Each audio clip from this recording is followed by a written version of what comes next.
muito boa tarde. Eu gostaria de começar por agradecer vivamente a honra do convite de vir apresentar o livro de Manuel Alegre, poeta de que me tornei leitor muito assíduo desde há 2 anos, quando na Quinta das Lágrimas, no Prémio Literário associado à Quinta das Lágrimas, demos o prémio ao Manuel Alegre e eu fiquei incumbido de apresentar o homenageado e, nessa altura, tive a oportunidade de ler a obra completa de Manuel Alegre, que não conhecia na sua inteireza, e tornei-me, de facto, enfim, um leitor sempre interessado e fascinado por aquilo que a poesia de Manuel Alegre tem de diferente, por aquilo que ela tem, enfim, para alguém como eu, com a deformação profissional de ser um helenista, o que ela tem de também poesia grega à sua maneira, e um pouco nessa linha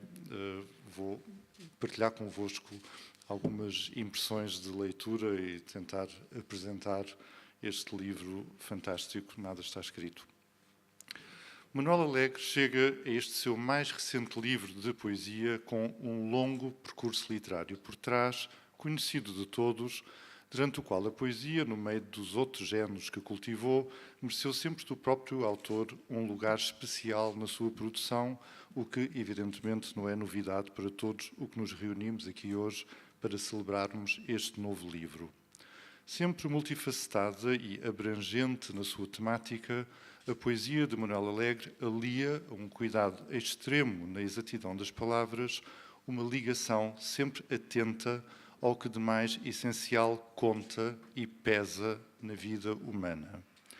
É tantas vezes uma poesia com a simplicidade desarmante do sal, do pão, da terra, do céu.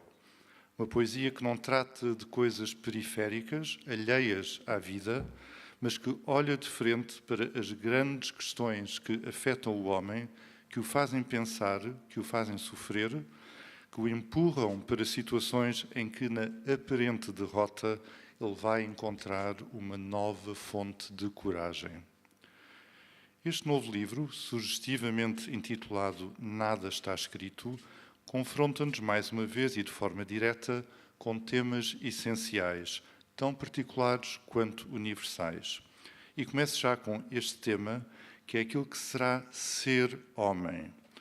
No texto com o título Poema Quase Metafísico, afirma Manuel Alegre, e cito, dizem que sou uma organização de água e de carbono, mas ninguém me diz o antes e o depois. De onde vem o homem? Para onde vai?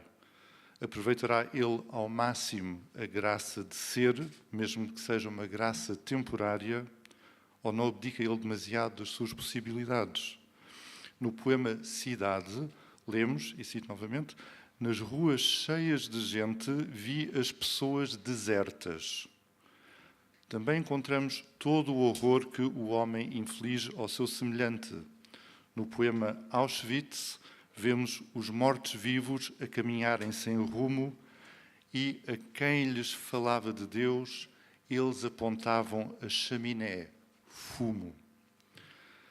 A nossa passagem pelo mundo tem muito que ver com a frente de batalha em que está o soldado desconhecido que somos nós. Nas palavras de Manuel Alegre, cada um de nós está nessa frente de batalha e não tem nome e é esse soldado desconhecido. Mas não se trata só de ser homem em abstrato, pois neste livro encontramos também o homem concreto, que é Manuel Alegre, que não é, como ele diz de Dom António Prior do Crato, da sua causa o único soldado, mas antes um homem de quem poderemos dizer, como ele próprio diz de Trotsky, que ultrapassou a própria biografia. No poema Mea Culpa, talvez o texto mais pessoal de todo o livro, Manuel Alegre pede desculpa por ser um poeta com biografia. O poema começa efetivamente com o verso Desculpem lá se tenho biografia. Não vou ler este poema, porque só Manuel Alegre poderá fazê-lo de forma autorizada, mas vou chamar a atenção para um verso muito especial em que o poeta afirma Eu sei, eu é um outro e esse fui eu. verso que eu interpreto como sintoma da consciência poética de que, em alguma medida, o poeta nunca é exatamente o mesmo homem a que é atribuído um número no bilhete de identidade. O poeta e o homem real são e não são a mesma pessoa. No entanto, o livro não nos fala maioritariamente do homem Manuel Alegre. Fala-nos da humanidade, de Deus, da palavra, do espaço que habitamos, do tempo que pauta a existência, da história das cidades e dos homens, da própria poesia e da função dela no mundo de hoje. Temas sobre os quais o poeta lança um olhar, ao mesmo tempo agnóstico e crente, otimista e resignado. Um olhar de quem tudo observa a partir de uma grande distância, mas igualmente capaz de ver a morte de perto, seja ela a morte de personagens míticas e históricas, ou mesmo o corpo morto de Jesus Cristo, que no poema Os Santos da Ribera é observado na sua extrema palidez, com a brancura de uma lua que não é ela mesma emissora de luz própria. Na singular expressão de Manuel Alegre, só o corpo de Cristo tem a palidez de uma lua morta. Ora, o contraste que neste poema se pretende estabelecer é entre a brancura do corpo de Cristo e os rostos morenos desse povo que nos sustenta e alimenta, trabalhando sob o fogo impiedoso do sol, povo que o olhar de Manuel Alegre transfigura em apóstolos, cor de terra, não havendo, e cito novamente, rosto mais de povo do que o rosto de Maria. Neste poema, Jesus e Maria permitem uma visualização do divino.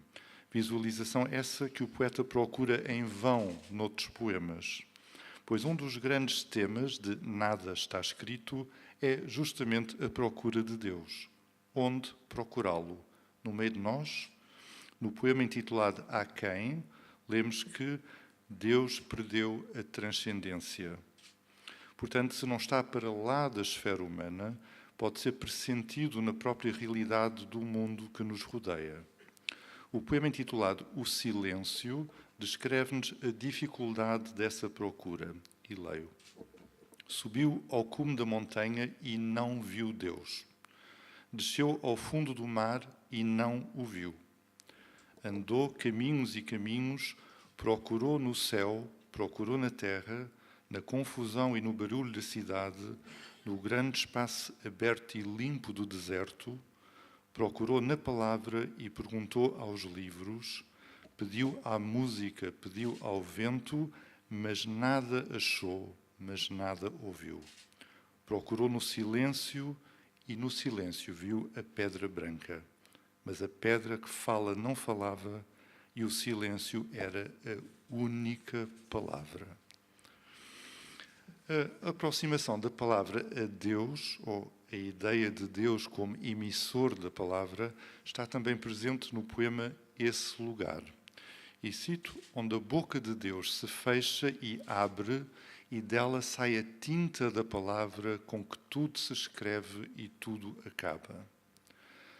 Noutro poema é-nos lembrada a fala sem fala, que é a fala com que Deus se exprime e com que Deus se cala. Isto sugere-nos que a demanda errada é tentar ver Deus. Vale mais tentar ouvi-lo. Nem que dele só ouçamos, como no poema Cais das Colunas, um soluço de Deus.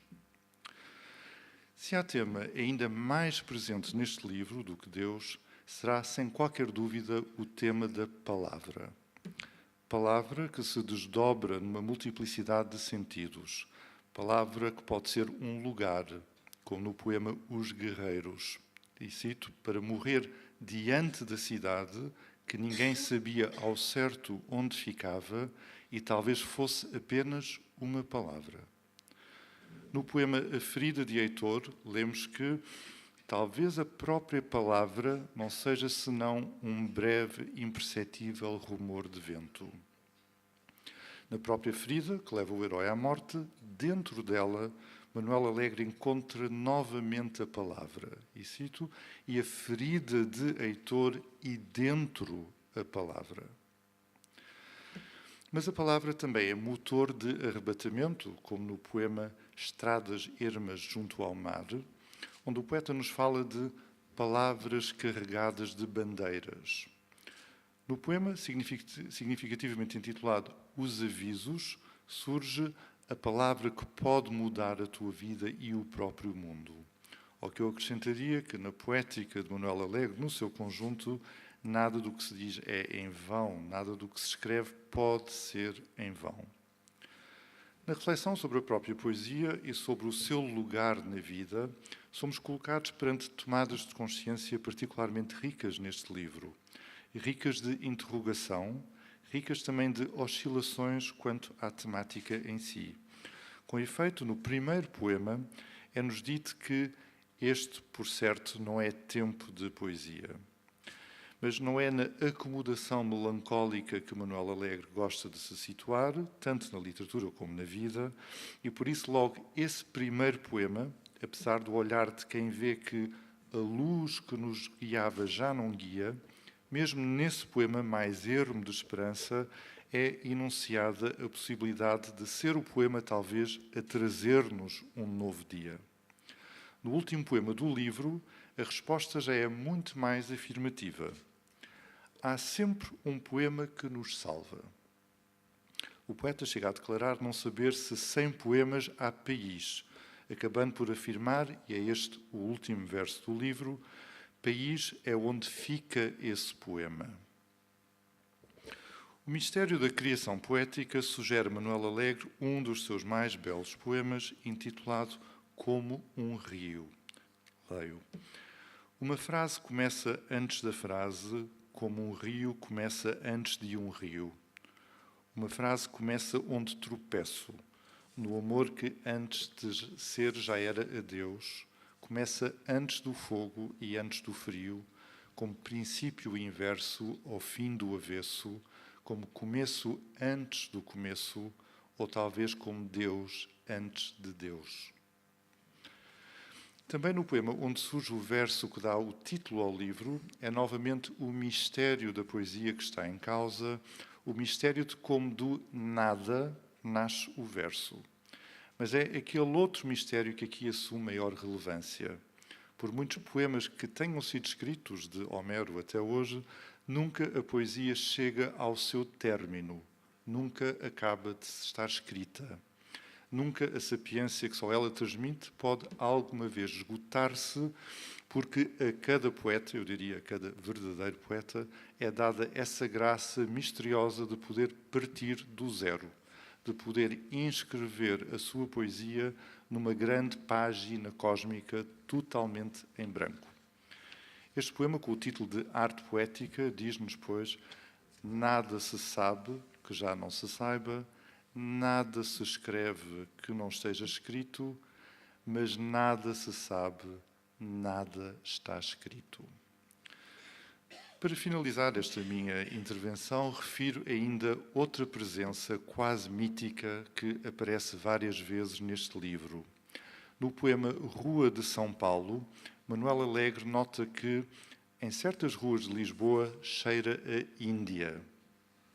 E dele próprio escreve: estou sempre a descobrir a Índia. Isto porque, cito novamente, buscar a Índia é a profissão do poeta. Nós, como leitores de Manuel Alegre, fazemos gratamente esta viagem na companhia dos seus versos, pois não fazemos mais do que ir ao encontro de nós mesmos. Porque não é da Índia que vemos no mapa da Ásia que se trata, mas sim daquela outra Índia, a que Manuel Alegre chama a Índia que só há dentro de nós e de que ele é legítimo cantor. Muito obrigado.